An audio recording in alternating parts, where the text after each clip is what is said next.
Hello guys, welcome to Samaiya Dominique, all things Maya. Today I will be brushing all this poof ball down right here out, and you guys will see how it looks when I get onto the video.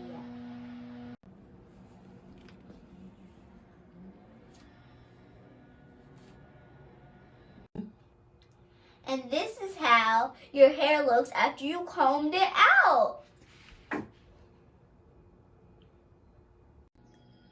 So since I wanted to part on the side, I asked for help because I don't know how to really part my hair. And as you can see, it's right there. Doesn't it look nice?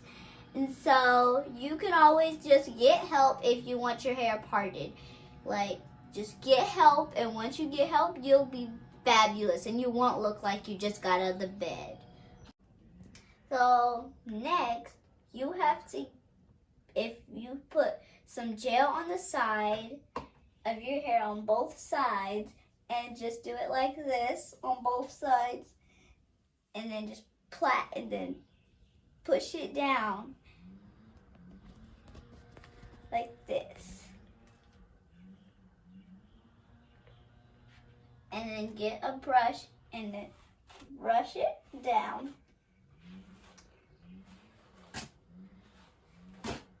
And it will also look nice again.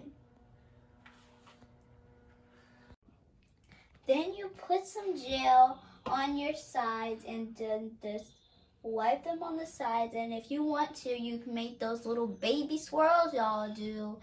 And if you need help, you can ask a grown-up for help to help you with brushing it and putting it in a ponytail. And just put your hand here and then brush it down. Get a bow and put it in a ponytail and make it look nice. The front needs to look nice, but if the back can look all poofy, and as you know, all things Maya is also about the poofiness. Y'all know that I love the poofiness. And if you don't make a great bow, that's okay. I don't make a great bow either. Put it in a bow. Put it around. Take it out. Then put it in another double knot. And take it down and then just do that. Oh, my bow is horrible. There's the hair. I didn't get the puff that I wanted, but I got this cute bun on the side, and it still doesn't look like I just got out of the bed. Bye!